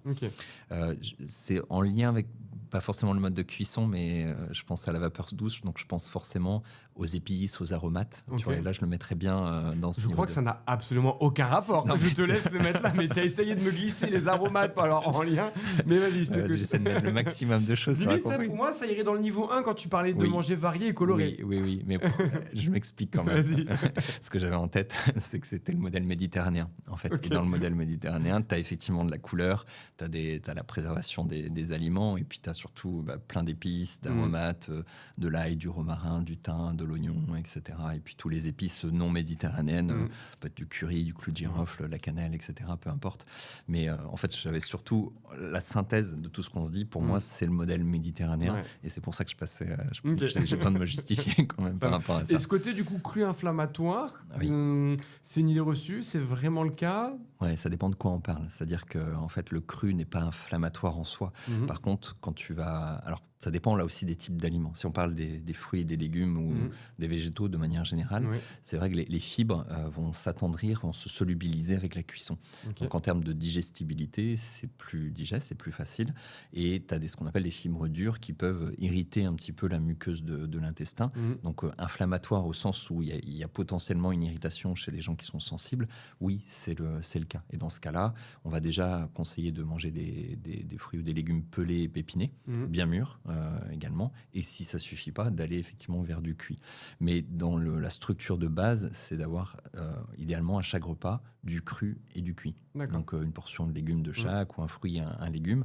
Il y a cette notion de dire il faut pas manger les fruits en fin de repas. Je sais pas si j'en ai entendu parler de l'ordre des... C'est ça. Donc c'est pas aussi dichotomique que ça. On n'a pas un estomac avec un premier étage. C'est l'image que je m'en faisais, c'est un gros sac. C'est ça. Mais le rôle de l'estomac, c'est quoi? C'est de brasser justement par définition. Mais simplement, effectivement, si tu prends des fibres dures plutôt en fin de repas, on sait que c'est un peu plus long à digérer par rapport à des personnes qui n'auraient pas de problème à ce niveau-là. Mais c'est pas un problème de fruits. Si tu mangeais des légumes en fin de repas, ça serait le même problème. Donc, s'il n'y a pas de sensibilité intestinale, rien de particulier à faire de ce côté-là. On peut tout à fait terminer par un fruit. Si on est sensible, c'est faire attention effectivement au cru, mais au sens large du terme. Puis encore une fois, commencer par peler et pépiner, ça suffit pas à aller un peu plus loin. Quoi.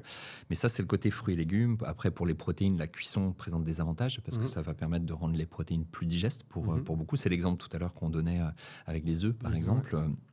Donc, il y a les huiles, on l'a vu malheureusement, ça va les dégrader. C'est pour ça que les graisses de coco, les graisses de palme, le suif ou autres sont des graisses qu'on va souvent utiliser pour des hautes températures, parce qu'elles sont riches en graisses saturées et donc elles sont plutôt stables.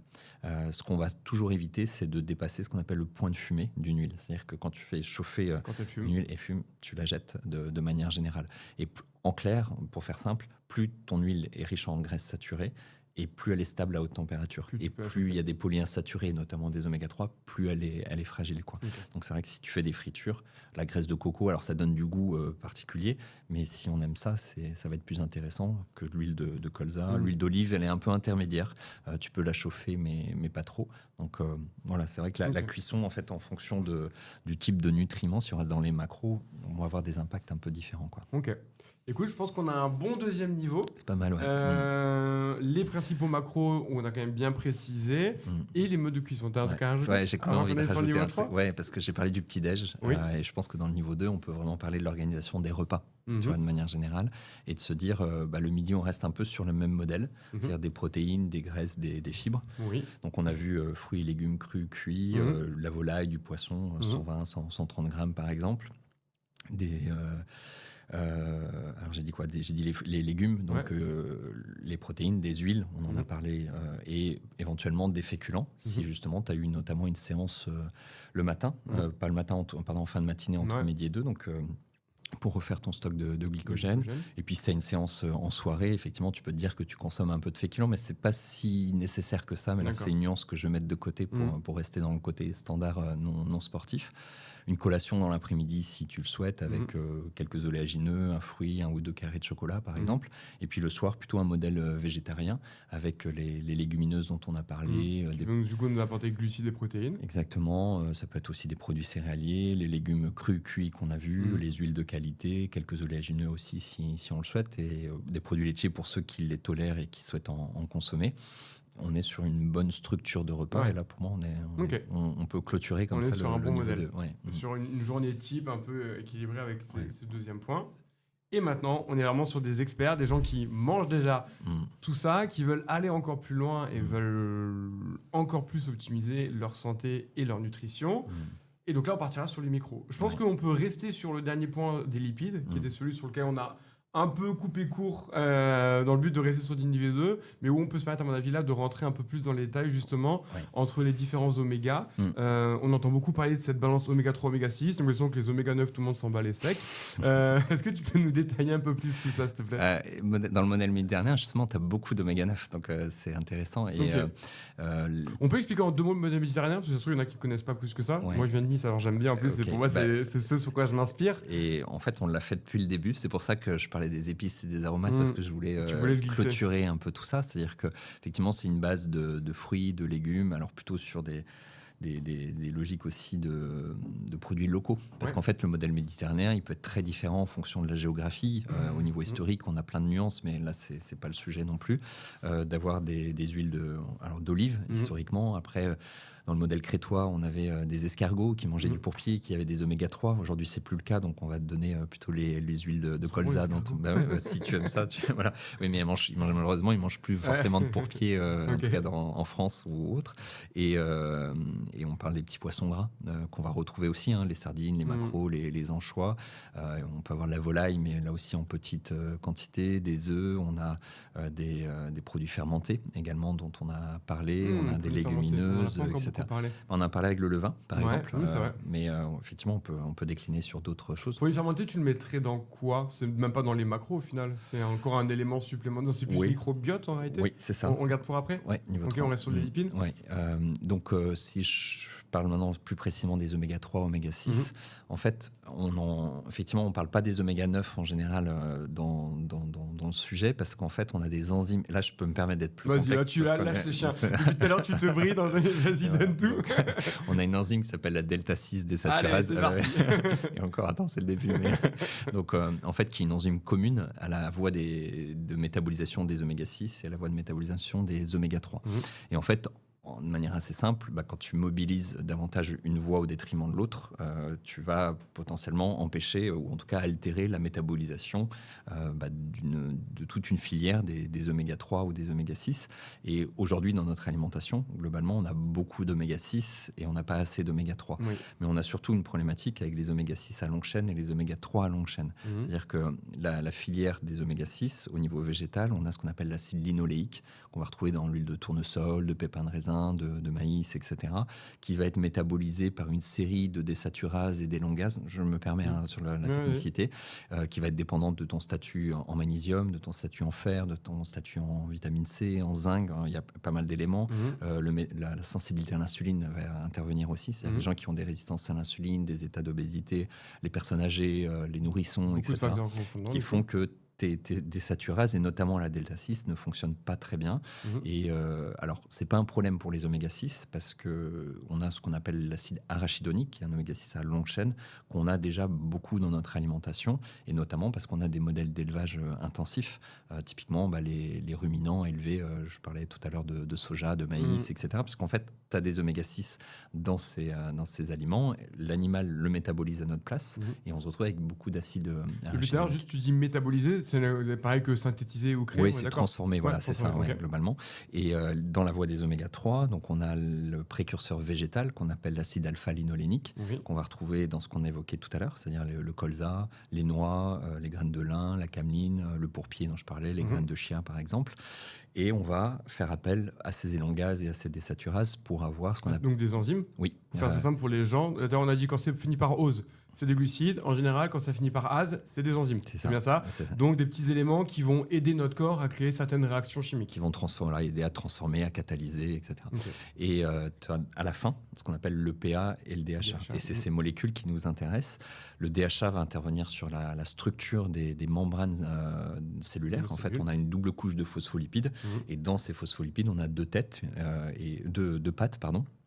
Et dans les pâtes, on a notamment les oméga 3 qui vont donner de la fluidité, ce qu'on appelle la mosaïque fluide. Ça, c'est les cours de biologie. Dans le niveau 4, là, dans le niveau 4. Attention. En gros, c'est ce qui donne de la souplesse à nos membranes cellulaires. Et si on va avoir une bonne signalisation au niveau hormonal, etc., dans la communication cellulaire, cette souplesse, elle est très importante. On est d'accord que EPA, DHA, ce sont des éléments qui sont créés via les oméga 3. Oui, c'est bien ça. Ce sont des oméga 3. Ce sont des oméga 3, d'accord. Et donc là, le DHA a plus un rôle, lui, structural, et en particulier au niveau neuronal. C'est-à-dire qu'on a beaucoup de DHA au niveau du cerveau. Le DHA va jouer aussi un rôle sur la résolution de l'inflammation, parce qu'en fait, c'est le précurseur de molécules qu'on appelle les résolvines. Donc, le terme veut dire ce que ça veut dire, résoudre. Et puis, l'EPA, lui, est plutôt un précurseur de prostaglandine, on parle d'eicosanoïdes et autres, d'autres molécules qui vont jouer aussi sur la régulation de l'inflammation. On dit souvent qu'ils sont anti-inflammatoires. Moi, j'aime pas trop ce terme-là parce que physiologiquement, c'est pas vraiment le cas. C'est plus un effet de régulation. Et ça, c'est positif, bien sûr. Régulo-inflammatoire. Voilà. Et par contre, l'acide arachidonique a un effet pro-inflammatoire par certains types de prostaglandines. Qui est un oméga 6. 6, voilà. Et donc, on va parler du rapport oméga 3 sur oméga 6 de façon à avoir un équilibre dans la sollicitation en fait, des désaturases et des élongases pour ces différentes métabolisations. Et souvent, on dit 1 sur 3 à 5, c'est-à-dire 1 gramme d'oméga 3 pour 3 à 5 grammes d'oméga 6. Mais si on veut être plus précis, on parlerait plutôt d'acide arachidonique sur EPA plus DHA, puisque c'est eux qui vont jouer leur rôle de précurseur de prostaglandine qui régule l'inflammation. Et là, malheureusement, quand tu regardes la population française, occidentale, la plupart des pays occidentaux, on a des ratios qui sont largement déséquilibrés. C'est pas rare du tout. Tu parlais des profils en acide gras que tu as fait. On a des profils en acide gras avec des gens qui ont des ratios supérieurs à 30, 35, etc. Là où sur des ratios oméga 3 sur oméga 6, on va être à 10, 15 par exemple. Donc beaucoup trop. Voilà. Et c'est en fait, si justement on rentre un peu plus dans la technicité, quand on fait un profil en acide gras, on va doser la composition en acide gras des érythrocytes. Et c'est un mouchard à peu près des 3 derniers mois, si je caricature là aussi. Et notamment sur ce ratio EPA, DHA et ARA pour acide arachidonique, c'est un bon marqueur qu'on va analyser, comme on va voir les taux d'oméga 9, les taux d'acide acides gras saturés. On va parler aussi des acides gras trans. Donc, c'est d'autres types de graisses qui sont des graisses qui ont ce qu'on appelle une rhéologie, c'est-à-dire une structure qui a été modifiée. On parle d'une forme cis qui va basculer vers une forme trans. Et en fait, ce changement de configuration fait que l'organisme est pas capable de la reconnaître en soi. Et on en a un peu dans les ruminants, dans les matières grasses des ruminants, et on a surtout beaucoup dans les produits industriels où justement tu vas utiliser des margarines de mauvaise qualité, c'est-à-dire des huiles végétales qui ont été transformées en produits justement avec une texture particulière. Donc la pâte feuilletée, la pâte brisée, la pâte sablée, les quiches, les friands, les biscuits, voilà. C'est ça. Et donc ça, malheureusement, c'est des graisses, mais des graisses qui peuvent être partiellement hydrogénées, donc qui vont contenir ces acides gras trans. Et clairement, c'est les acides gras les plus hétérogènes. Nous fait exploser nos oméga-6. Alors là, c'est pas des oméga-6 ni des oméga-3. J'ai un peu dérivé parce qu'on parlait du profil en acides gras quand tu fais ton bilan, et on peut voir justement le taux notamment d'acides gras transvacciniques, donc il y a une forme d'acide gras trans, et ça c'est un élément très intéressant quand on fait un bilan. C'est un bon mouchard en fait des modèles alimentaires. Donc si je reviens sur les ratios oméga-3, oméga-6, d'avoir un ratio de 3 à 5 pour arachidonique sur EPA, DHA, ou à l'inverse, EPA, DHA sur arachidonique, si je fais en inverse, c'est très très bien. Si on est puriste, on pourrait être sur des ratios un peu plus petits, mais quand on regarde la globalité de la population... Et ce qui fait que la population a ce ratio qui n'est pas bon, ce serait premièrement parce qu'ils ne consomment pas ces oméga-3 avec les éléments dont on vient de parler, qu'ils consomment trop d'oméga-6 par l'alimentation ultra transformée et par la qualité des produits d'origine animale aussi. Oui, alors plus que le végétal, en fait, ce qui pose problème aujourd'hui, c'est l'animal pour ce qui est des oméga-6, avec l'arachidonique et notamment la filière effectivement sur les modes d'élevage intensifs, et la capacité de la delta-6 des saturases à être fonctionnelle. Et c'est pour ça que j'ai parlé tout à l'heure de déficit en zinc, en magnésium, en fer, etc. Ça peut altérer encore plus la capacité de l'enzyme ou des enzymes à pouvoir fabriquer ces EPA et ces DHA. Et puis il y a une génétique. Là aussi, ça s'explique très bien d'un point de vue évolutionniste, mais ça serait du niveau 4. Mais globalement, en fonction de nos origines, on a été exposé à plutôt des produits céréaliers, donc des glucides, plutôt à des produits gras, et notamment des poissons gras ou des viandes qui contenaient des graisses. Et donc, nos enzymes ont eu des variants. On parle de polymorphisme génétique, c'est pour ça que je veux pas non plus être trop dans le détail, mais en clair, on a des gens qui métabolisent à peine 1% des oméga-3 végétaux en EPA et DHA. D'accord. Donc on se retrouve avec un conseil où on va dire aux personnes de manger des noix, de manger de l'huile de colza, etc. Ils vont tout faire bien, sauf qu'on se retrouve avec un taux de PA et de DHA qui est faible.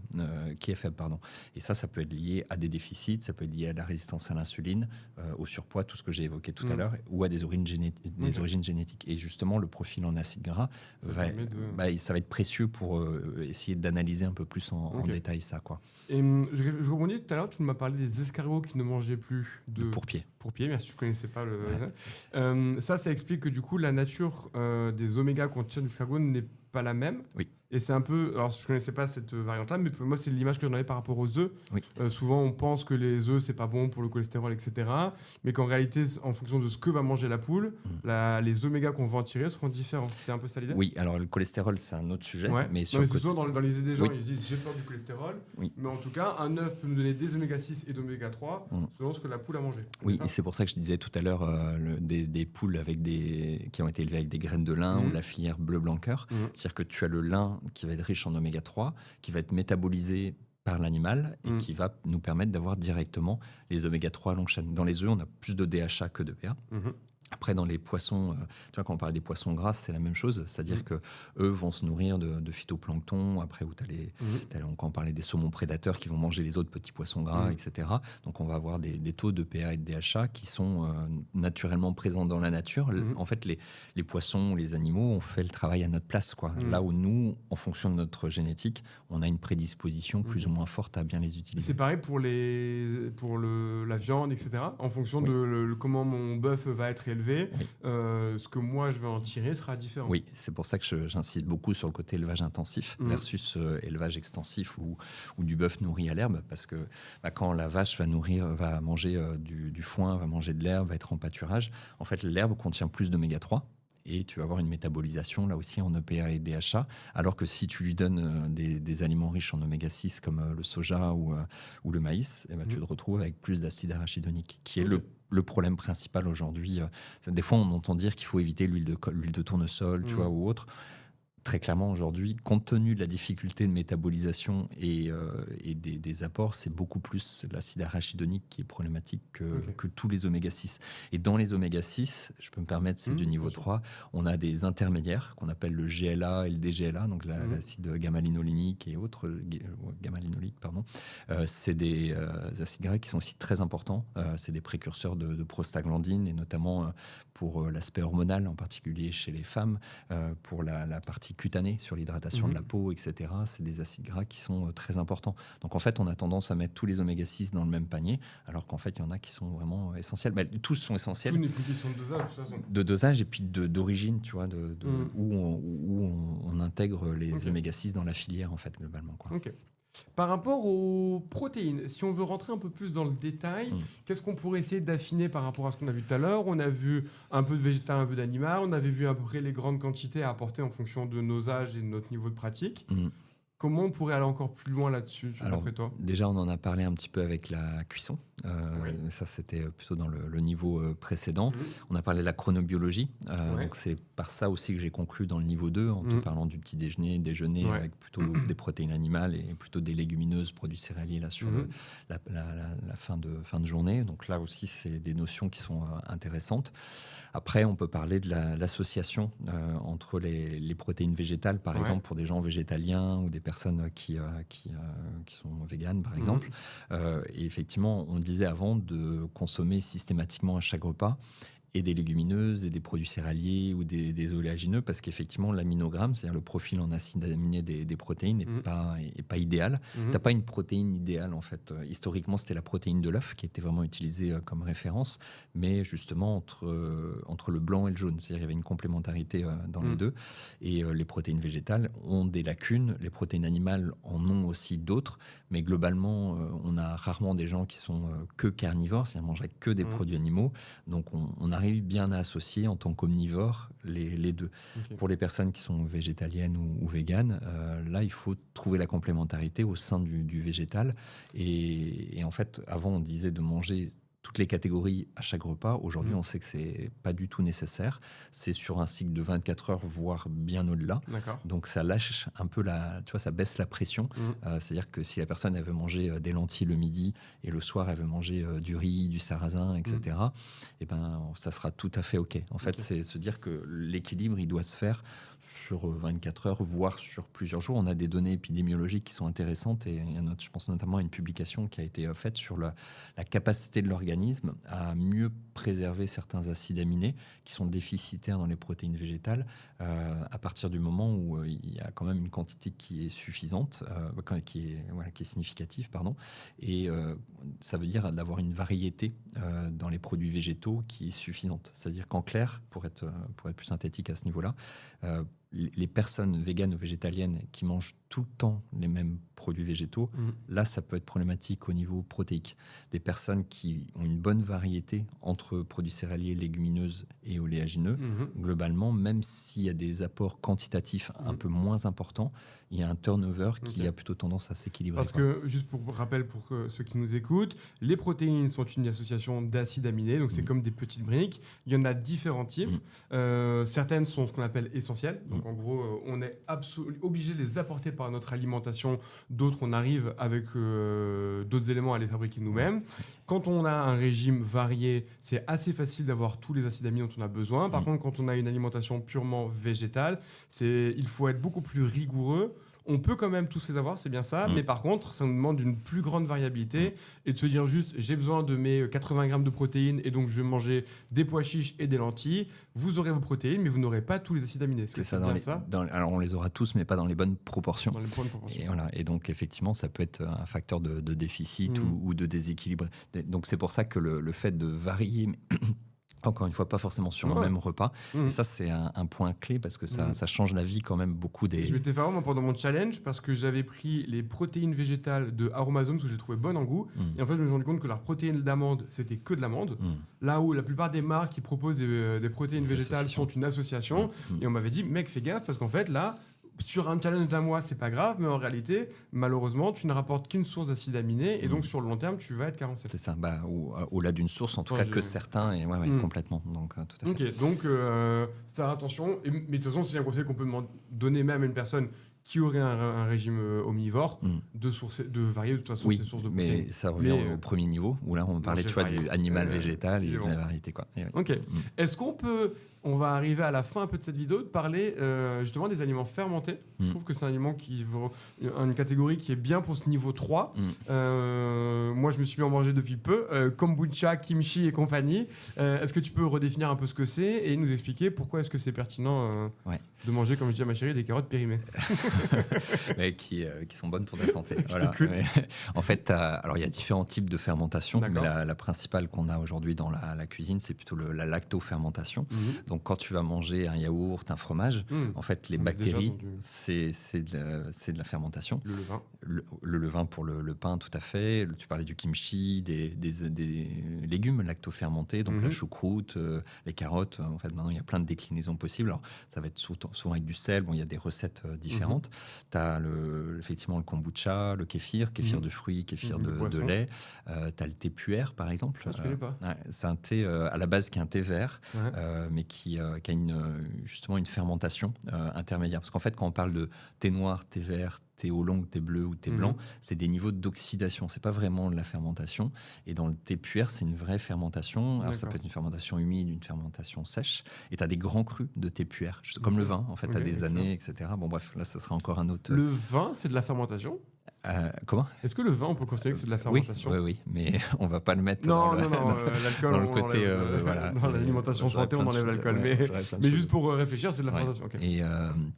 Comment tu définirais de la fermentation ? En fait, c'est le fait que certaines bactéries ou levures vont dégrader en fait des substrats et donc vont métaboliser un certain nombre de composants. C'est l'exemple de l'alcool pour la fermentation alcoolique, si tu veux, à ce niveau-là, à partir du sucre. Et là, on va utiliser effectivement des levures, etc. Qu'est-ce que je peux te citer ? Les olives noires, historiquement. Alors, je parle historiquement, c'est-à-dire des vraies olives noires et non pas celles qui sont frelatées, etc. C'est aussi un principe de fermentation. Donc, en fait, on a plein d'aliments qui sont traditionnellement fermentés parce que c'était un très bon moyen de conservation en fait. Et aujourd'hui on sait qu'effectivement en termes de santé c'est un élément qui est plutôt bénéfique par rapport à notre microbiote. Ça a plutôt une activité qu'on appelle prébiotique ou probiotique, plutôt probiotique d'ailleurs dans le cas des produits fermentés. Après, quand on regarde les publications, c'est quand même très hétérogène. Aujourd'hui, on a du mal à trouver, si tu veux, une tendance qui est forte, si ce n'est qu'on va avoir une dégradation de composés, notamment des facteurs antinutritionnels. Quand on parlait du pain en levain, par exemple, quand tu as une farine qui est complète, tu vas avoir les fibres, tu vas avoir je parlais des phytates, par exemple, ou des composés qui vont être présents dans les végétaux, et la fermentation permet de les diminuer. On parlait des légumineuses. Alors, au niveau de la fermentation, c'est très particulier, mais on sait que si on le fait, ça crée aussi, en fait, ça diminue des teneurs dans des composés qui peuvent nous être délétères en soi. Et ça va créer toute une série de métabolites intermédiaires qui nous sont bénéfiques. Typiquement, dans le thé puer, on va avoir une métabolisation des polyphénols du thé dans des formes intermédiaires qui sont plutôt très intéressantes pour notre santé. Donc, globalement, c'est plutôt positif. De manger des aliments Après, tu vois, on parlait de kombucha ou autre, on sait qu'on peut avoir, comme le thé puer, des mycotoxines qui se développent. Et typiquement, le thé puer, par exemple, on va le cuire, on va faire infuser à une eau à 100 degrés, là où normalement pour des thés, on ne dépasse pas 85-90 degrés parce qu'on brûle la feuille de thé. Et justement, l'idée, c'est d'éliminer un peu ces mycotoxines. Donc, tu le mets à 100 degrés pendant 20-30 secondes, tu jettes la première eau et tu le rajoutes ensuite. Et c'est vrai que quand tu boit du kombucha, du kéfir, etc., on ne sait pas vraiment en fait quel a été, tu vois, et puis surtout les bactéries ou les levures qui étaient présentes et on peut se retrouver avec parfois certaines mycotoxines, mais on n'a pas de données pour objectiver la situation en fonction du produit que tu vas consommer. C'est juste chez des personnes qui vont avoir, tu vois, des candidoses, qui vont avoir des problématiques particulières. C'est vrai qu'on pourra être vigilant. Ça ne veut pas dire qu'on va les éviter, ça veut dire qu'il faut l'avoir en arrière-pensée. Si tu devais donner une recommandation santé, tu dirais de manger combien de fois par semaine ce type d'aliment? Alors, c'est dur de donner une fréquence, mais plutôt de se dire que tu en consommes régulièrement en variant les sources. On a parlé entre les légumes, tu vois, le kimchi, le kombucha, le thé puère, le levain, etc. Après, c'est une question aussi de tolérance au niveau digestif. Alors, le pain au levain, pour le coup, en général, va être beaucoup plus digeste. Mais c'est vrai que si on parle de légumes lactofermentés ou de kombucha, en fait, ça peut développer une fermentation qui est plus importante, des gaz, des ballonnements, des flatulences, etc. Donc, en fait, plus qu'une fréquence, c'est une sensibilité personnelle au niveau digestif de pas créer en fait trop d'inconfort. Ça d'en manger régulièrement, mais de surveiller que c'est bien toléré. Voilà, si c'est le cas, ce serait une plus-value pour notre microbiote. Oui, c'est ça. Et puis souvent, on a une notion aussi de progression de tolérance. C'est-à-dire des gens qui n'en ont pas mangé pendant très longtemps, c'est un peu comme les fruits et les légumes. Tu as les fameux FODMAP, tu sais, un acronyme dont on parle beaucoup, qui sont justement les fibres fermentées cibles. Et globalement, si quelqu'un s'arrêtait de manger des fruits et des légumes pendant longtemps, tu lui donnes 5 portions de fruits et légumes par jour, il va avoir beaucoup de mal. Donc en général, on va y aller étape par étape pour, entre guillemets, réhabituer le microbiote à utiliser ces fibres-là, ce qui en soi est très positif, mais il ne faut pas que ça arrive à un seuil en fait, d'intolérance digestive pour la personne. Quoi. Donc pour les produits lactofermentés, c'est un peu la même chose. Quoi. Ça marche. Je crois qu'on est pas mal. Est-ce qu'il y a un grand conseil dans le niveau 3 on a parlé des PNU fonctionnels? Est-ce qu'il y a un élément que tu voudrais qu'on parle pour conclure un peu cet épisode? J'ai un peu triché parce que j'en ai parlé dans le niveau 2. Assez souvent, on a parlé de stress oxydatif quand même, malgré tout, avec la cuisson, tu vois, les polyphénols, avec tout ce qui est fruits et légumes, épices aromates. On a parlé un peu du microbiote intestinal. Alors microbiote intestinal, il y a la notion effectivement de fermentation, la notion de variété des végétaux. Globalement, on sait que plus que la quantité de végétaux, aujourd'hui, c'est la variété qui va jouer sur la diversité du microbiote. Donc ça, c'est mais ça rejoint ton niveau 1 en réalité. Oui, mais qu'on explique plus. Oui, donc là, c'est le même conseil, mais pour des raisons différentes. Voilà, pour notamment comprendre en fait l'importance du microbiote intestinal. Et on n'a pas qu'un microbiote bactérien, on a un microbiote fongique. Il y a plein de... Oui, même au niveau intestinal, on a différents types de microbiotes. Et après, effectivement, au niveau des organes cutanés, pulmonaires, etc., on aura d'autres types de microbiotes également. Faire attention à tous les additifs. Alors tous, je galvaude quand je dis ça, mais un certain nombre d'additifs. Typiquement, je parlais des édulcorants intenses tout à l'heure. Alors, c'est pas des glucides, j'espère que j'ai été clair, parce que c'était juste que souvent on les met un peu dans la même catégorie, mais c'est des composés autres et c'est des composés qui ont tendance à interagir avec le microbiote et contribuer à la résistance à l'insuline par ce biais-là. C'est-à-dire qu'on a des données aujourd'hui qui montrent que ce soit de l'aspartame, de la stevia, du sucralose, etc., sur du long terme, en fait, on a plutôt un risque de résistance à l'insuline, voire de prise de poids, par l'altération de ce qu'on appelle l'alpha-diversité au niveau du microbiote. Donc ça, c'est un élément qui est clé. Tu as beaucoup d'émulsifiants qu'on va retrouver dans... sur les textures, du coup. Oui, et puis on parlait d'éviter le gras, par exemple. Tu vois, plutôt qu'utiliser des graisses, on va avoir des émulsifiants qui nous permettent d'alléger un petit peu les produits. On a des polysorbates, ce qu'on appelle l'hydroxyméthylcellulose. Bon, bref, je ne vais pas rentrer dans trop de détails là aussi. Mais ça peut expliquer pourquoi les aliments ultra transformés, donc plutôt Nova 3, 4, sont à éviter en général, et aussi peuvent expliquer que dans les études scientifiques sont en lien avec des maladies cardiovasculaires, du diabète, etc. Des résistances à l'insuline. Cet impact que ça va avoir sur notre microbiote. Tout à fait. Et donc, c'est les édulcorants, les émulsifiants. Il y a beaucoup d'émulsifiants qui vont être concernés. Après, on peut aussi parler des pesticides, des biocides de manière générale. Et tu vois, souvent, il y a des confusions dans ce qu'on appelle les hypersensibilités au gluten non cœliaque. Les personnes qui disent je supporte pas le gluten, et parfois c'est lié à ce qu'on appelle la dessiccation, c'est-à-dire qu'au niveau des méthodes de culture, on va utiliser les pesticides pour faciliter la récolte et non pas la culture. Et donc ça veut dire que ces pesticides vont être présents beaucoup plus tard, si tu veux, dans le cycle de culture, et vont se retrouver potentiellement en quantité résiduelle dans les farines.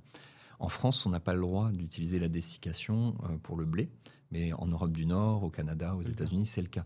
Et on se retrouve avec des pesticides en plus grande quantité, notamment le glyphosate, qui va altérer les bactéries, une partie des bactéries du microbiote et contribuer à des troubles, des symptômes qu'on attribue au gluten, mais qui en fait est plus lié à la façon dont on a cultivé le blé, indépendamment de la nature du blé, etc.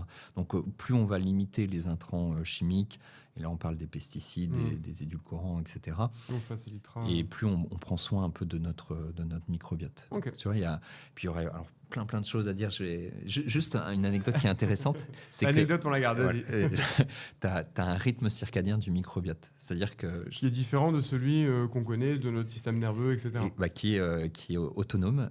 Et donc, on sait que les bactéries évoluent le jour et la nuit différemment. Et si tu as une bonne amplitude de rythme circadien de ton microbiote, c'est plutôt un facteur prédictif de bonne sensibilité à l'insuline. Si tu as un microbiote qui a une faible amplitude, c'est plutôt un facteur de résistance à l'insuline. Donc c'est passionnant parce que, et c'est pour ça qu'on parle d'holobionte, c'est-à-dire de symbiose entre le microbiote, nous en tant qu'hôtes, et l'environnement dans lequel on évolue. Et ça doit nous donner une leçon, c'est la leçon de l'humilité. Parce qu'en fait, il y a plein de choses qu'on ne maîtrise pas. Et on part du principe qu'on est capable de maîtriser la nature, alors qu'en fait, en tout cas, elle est plus forte que nous, effectivement, sur du long terme. Et tant qu'on ne comprendra pas qu'on a besoin de vivre dans le respect en fait, de cet écosystème, forcément, on va favoriser des troubles à terme. Quoi. Voilà, ça, j'ai pas de philosophie, mais... Non, mais ça conclut bien, je trouve, cet épisode et les différents conseils qu'on a pu te donner. Merci beaucoup, c'était hyper cool. Tu t'en es bien sorti, je trouve. C'est vrai. Je crois que j'ai été obligé de t'entendre un peu de te recadrer. En mode improvisation, pour le coup. C'était très bien, merci beaucoup. J'espère que ce petit épisode, ce nouveau format vous a plu. Anthony, si on veut retrouver plus de contenu, plus d'informations sur tout ça, où est-ce qu'on peut aller te voir ? Alors moi, je suis beaucoup moins présent que toi sur les réseaux. J'ai une page, mais qui est pas très alimentée. J'ai un organisme de formation qui s'appelle la nutrition systémique, donc pour les professionnels de santé de manière générale. Et donc, c'est un site qui s'appelle lanutritionpositive.com. Et donc là, vous avez plein de conseils complémentaires de propositions de formation. Trop bien. On mettra de toute façon tout ça dans la description de la vidéo. Encore merci. J'espère que ce format vous a plu. Si c'est le cas, pensez à mettre un pouce bleu. Si vous voulez un niveau 4 ou si vous avez des questions spécifiques, vous me le mettez dans les commentaires. Et si ce n'est pas le cas, pensez à vous abonner. Je suis en même temps kiné du sport et ostéopathe. Donc, pensez à le faire pour ne pas louper les prochaines vidéos. Merci Anthony. Merci. Ciao.